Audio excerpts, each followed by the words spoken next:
Hey guys, so welcome back to day 122 of the series. Today we are in 1 Samuel chapter 15.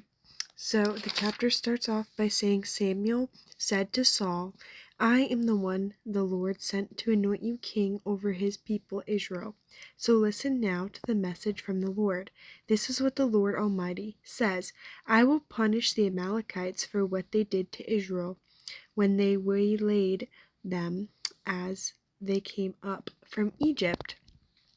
Now go and attack the Amalekites and totally destroy all that belongs to them. Do not spare them.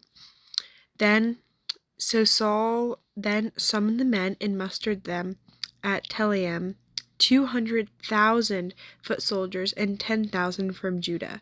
And Saul went to the city of Amalek and set an ambush in the ravine.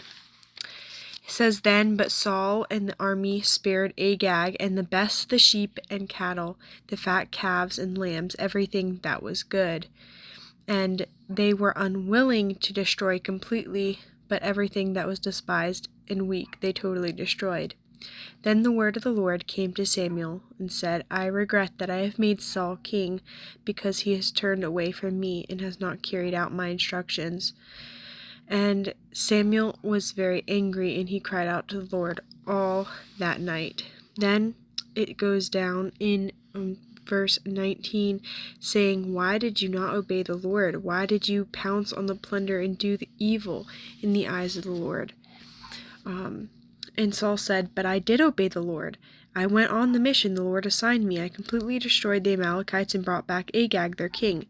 The soldiers took the sheep and cattle from the plunder, the best of what was devoted to God, in order to sacrifice them to the Lord your God at Gilgal. But Samuel replied, Does the Lord delight in burnt offerings and sacrifices as much as in obeying the Lord? To obey is much better than sacrifice, and to heed is better than the fat of rams. For rebellion is like the sin of divination, and arrogance like the evil of idolatry. Because you have rejected the word of the Lord, he has rejected you as king. Then Saul said to Samuel, I have sinned. I violated the Lord's command and your instructions. I was afraid of the men, and so I gave in to them. Now I beg you, forgive my sin and come back with me, so that I may worship the Lord. But Samuel said to him, I will not go back with you. You have rejected the word of the Lord, and the Lord has rejected you over king of Israel. And then the last verse, in verse 35, it says, Until the day